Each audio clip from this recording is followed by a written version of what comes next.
गरुड़ पुराण की कथा आती है कि यमराज जी एक तोता को देख के हंस गए।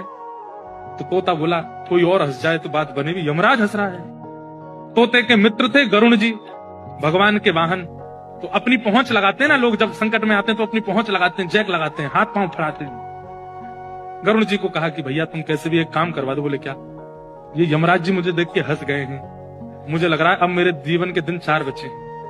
तुम कैसे भी भगवान से कहकर के मेरी जो जीवन अवधि है उसको बढ़वा दो, क्योंकि मुझे पता है कि ये यमराज जी तभी हंसते हैं जब किसी को उठाना होता है। गरुड़ जी बोले भगवान से बाद में बात करूंगा, पहले तुम मेरे पास आओ, बैठो मेरी कमर पे।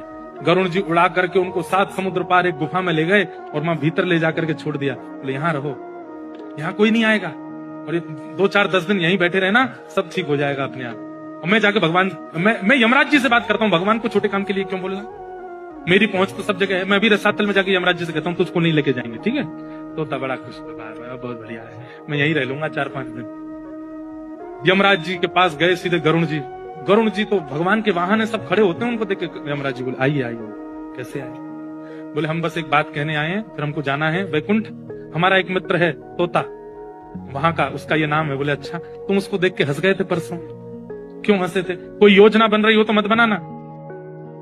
अच्छा, उस वन के तोते के बारे में? बोले हाँ, मैं तो उसको देख के इसलिए हंस गया था, मैंने कि देखो कैसे कर्म की विधि, ये अभी यहाँ बैठा है और इसकी मृत्यु 7 समुद्र पार एक गुफा में बिल्ली के खाने से होगी, और मैं ये सोच के हंस रहा था कि ये 7 समुद्र पार पहुंचेगा कैसे।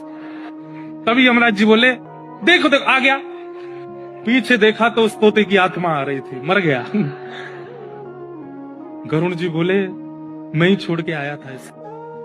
आप कौन से जन्म का अब भोग रहे हो आपको नहीं पता है भैया, वो नहीं टल सकती है। इसलिए प्रसन्न रहो, नाम जपो, कथा सुनो, खूब आनंद से रहो।